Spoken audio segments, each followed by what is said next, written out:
Hola, el objetivo de este video es hablar sobre la representación colectiva. Cuando nos acercamos a la representación colectiva, debemos ver que la fuente de la representación social es la concepción del mundo social que parte del presupuesto de que existen necesidades para el hombre y que, a diferencia de los animales, que resuelven sus necesidades por instinto, los seres humanos resolvemos todas las necesidades nuestras por costumbres y hábitos, y estos se desprenden de las instituciones que nos rodean. Al momento de nacer, los seres humanos llegamos a instituciones que ya existen y estas nos crean y proyectan necesidades. Ante esto, encontraríamos que Foucault, en su perspectiva postestructural, nos diría que no hay necesidades ni instituciones naturales, sino que hay instituciones que inventan la necesidad. Bueno, también podemos ver que la representación se crea en un horizonte de la verdad del mundo social, apenas se ve de manera muy opaca. Y es esa representación que apenas deja ver la verdad del mundo social, en donde se encuentra todo lo que es fundamental para lo que nosotros llamamos vida social. Puesto que con base a esto es donde nosotros creamos los valores, las creencias, las concepciones, y asimismo creamos el horizonte de la representación, donde vamos a crear el escenario por donde pasará lo que se conocería como la investigación sociológica. Ahora bien, este tipo de representación es netamente estructural, es decir, no es una representación que esté supeditada al individuo o a la suma de los individuos. Y ahí es donde radica su diferencia con lo que llamamos representación social, ya que esta última se debe entender en términos de interacción o de relación de los sujetos. En la representación colectiva, por ejemplo, el sujeto desaparece, pero la representación social, a diferencia de esta otra, gira en torno a los sujetos. La noción de representación estructural es propuesta por Durkheim, y en esta postula que el individuo es un ser pasivo frente a la representación que le administra la existencia, mientras que en la representación social el individuo construye el mundo con el otro, y es en esa interacción que tipifica roles, relaciones, modos. Es decir, que esta representación se ancla objetivamente al mundo social y el mundo social la retroalimenta. Es así como, al abordar la realidad y el ser en clave de ciencia y de filosofía, se debe entender que la ciencia accede a la realidad por medio del método, mientras que en la filosofía se postulaba siempre que el entrar a la realidad se daba por medio de la conciencia, y se creía que el filósofo era el ser más apto y preparado para lograr el uso de la autoconciencia. Ahora bien, la representación trasciende al individuo, y Durkheim dirá que el hecho social como cosa son entidades que existen más allá de la conciencia individual o de la suma de las conciencias individuales. Y esto pasa porque los individuos son exteriores y se subordinan al efecto de la sociedad. De tal modo, para trabajar la representación colectiva en perspectiva durkheimiana, se deben tener presentes unos imperativos como son: no suponer que los individuos con los que se habla poseen la representación, ya que ésta los atraviesa, por lo tanto, ellos tienen indicios de la representación. Asimismo, se deben comprender términos tales como que la unidad del análisis es el percepto. El percepto está entre la representación y el concepto. Cuando alguien habla, manifiesta y expone, es cómo está la representación, cómo ve la representación en él. Para establecer la representación se hace necesario esclarecer aquella verdad no disponible para el sujeto y su relación con esa verdad. También es importante tener presente que Durkheim no desarrolla la representación profundamente, que la representación o conciencia colectiva tiende a generarse en ciertas circunstancias más que en otras, por lo cual en la perspectiva de Durkheim, que pues es una perspectiva que tiene una herencia de filósofos ilustrados del siglo XVIII, de los socialistas utópicos y de Comte, esta perspectiva se va a manejar como una forma en que se ve la sociedad como una entidad orgánica, la cual para poder conocerla debe partir de la premisa de que la misma maneja distintos volúmenes y densidades. En este caso debemos entender volumen como el número de los individuos y las densidades como el número de relaciones o vínculos que se van a establecer entre ellos. Las sociedades altamente cohesionadas tienen pocos miembros, pero manejan un alto número de relaciones y en estas no se separan las esferas, es decir, el parentesco va a tramitar las relaciones. Por otra parte, vamos a encontrar las sociedades complejas. Estas son en las que se aumenta el volumen y baja la densidad y tienen separadas las esferas. Está un tipo de solidaridad que es la mecánica.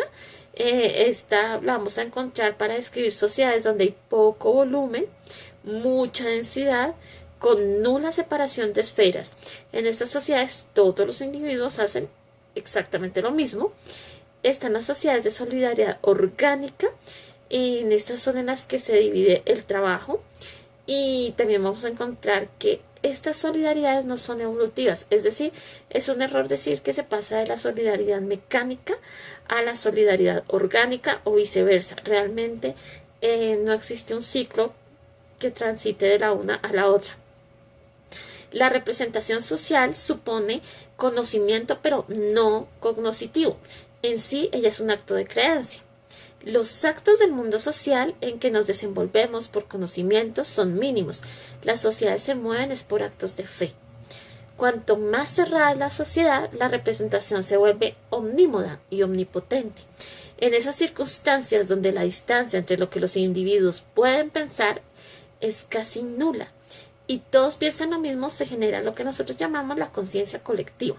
Un ejemplo es la masa, ya que en esta no se actúa por principio de imitación, como durante mucho tiempo se postuló, sino por una conciencia colectiva, puesto que todos los individuos comparten de tal modo sus certezas sobre el mundo que ante cualquier suceso todos reaccionan igual.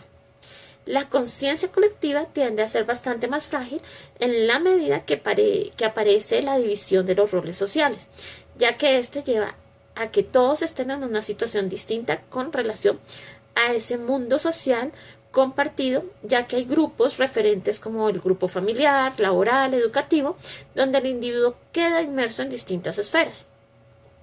Durkheim no cree en la ideología, porque esta supone que hay una instancia en la sociedad que, estando por encima de todos, administra la vida de la gente, y pues él dice que para él es el mundo social el que emerge y es este el que impacta en la vida de las personas. Y postula que si el mundo social es precario, las representaciones que por obligación tienden a la estabilidad se vuelven débiles. Y cuando la representación social es débil, los individuos no se sienten atados al orden social ni a un mundo social eficiente que garantice las representaciones de efecto coactivo y coaccionante. Y pues si esto sucede, pues no se les van a resolver sus necesidades. Cuando esto sucede en la estructura social, pues ¿qué empieza a suceder? Que los individuos no van a encontrar una armonía dentro de ese mundo social, porque realmente por un lado no hay las instituciones y por otro el individuo. Cuando estos cambios de estructura se dan, entonces pues el individuo lo que hace es que simplemente se desagrega. La indagación de cualquier representación objetiva y social es la que conlleva a que los individuos hagan lo que hacen en independencia de que exista la representación colectiva o social. En su libro Las formas elementales de la vida religiosa, Durkheim propone que la sociedad es un todo dividido en dos categorías, sociedades e individuos. Pero la unión de cohesión de los individuos genera lo que se llama efervescencia colectiva, producto de emociones. Desde esta perspectiva, él analiza el contexto religioso, el cual se puede reflejar en emociones sociales, comunales, que muevan la fe y el deseo de obtener experiencias significativas en el ser humano. Durkheim nos propone, pues desde el ámbito que la fe es todo y puede llegar a no existir nada más. Llega un momento en que la vida no depende de conocer. Cuando se indaga algo, algo no es que se busque conocer, sino creer. La religión para Durkheim es un hecho social que deriva de hechos sociales, separándose de conceptos que la ubican en acto irracional o suma de deidades. Es decir, para Durkheim es un error catalogar a la religión o estudiarla o analizarla como acto irracional o como un simple aprendizaje en listado de deidades que la compongan. La acción, por su parte, es la mejor forma de analizar la religión, puesto que es esta en donde ocurre el fenómeno religioso, puesto que una creencia para prevalecer necesita que los miembros de la comunidad religiosa pues sigan congregándose. Es la forma en que las creencias siguen arraigadas en las personas. La propuesta que hace Durkheim de la relación entre ciencia y religión es que ambas buscan explicar la vida, pero la ciencia se agota en el método y la religión, por su parte, lo que hace es que se alimenta de la interacción humana. La religión, además, idealiza una forma de sociedad utópica que representa el anhelo humano de cómo desea que sea la sociedad. La religión no solo constituye las prácticas rituales, sino las ideas y el efecto de estas en una comunidad, por lo cual la religión para Durkheim es un fenómeno cultural que envuelve ritos, costumbres y que provee a sus miembros del imaginario que propone que la vida tiene un significado y esto hace más agradable la vida. En cuanto a lo que sería el pensamiento lógico y los conceptos nos permiten representar el mundo, pero estos, para que estén a largo plazo, necesitan del colectivo, ya que para que estos eviten desaparecer, necesitan de que las personas los practiquen, pero en el caso de que sucedan cosas muy graves, pues los mismos se ven expuestos a que las representaciones sociales de las personas muten y desaparezca ese tipo de creencia.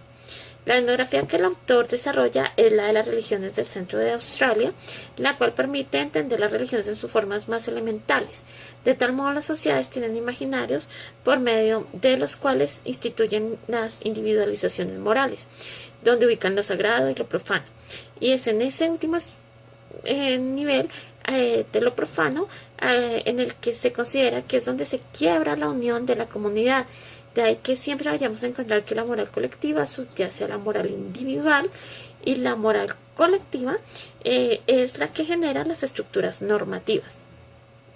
Desde la perspectiva sociológica, la religión no es falsa. Por el contrario, tiene una razón de ser, ya que obedece a una realidad social. Y los pueblos suscriben una relación con la religión. La religión se mueve por acciones como por ejemplo el ritual, ya que este es cuando más uno puede ver y evidenciar lo que se llama el hecho religioso. La representación colectiva se sustenta por conceptos. La ideología se tramita por ideologemas. La representación social por perceptos y la representación colectiva lo hace por conceptos. La representación del mundo se ata a conceptos que surgen del universo colectivo y comparten las categorías del conocimiento de la que hablan pues, los filósofos.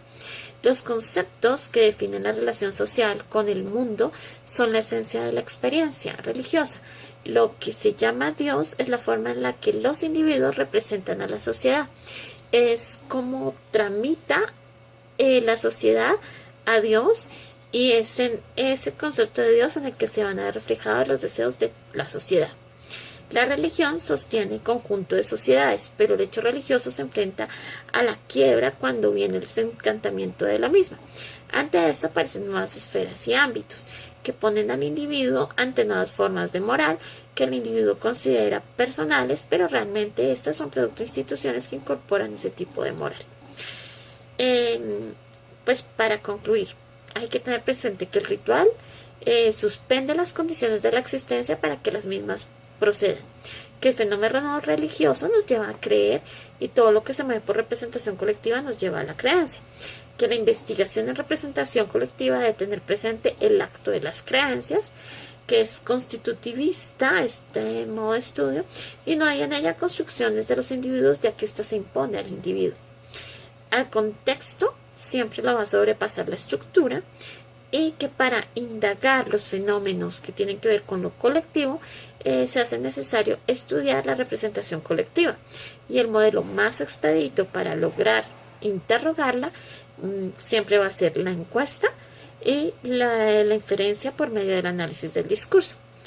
Esto es todo. Que estén muy bien. Chao.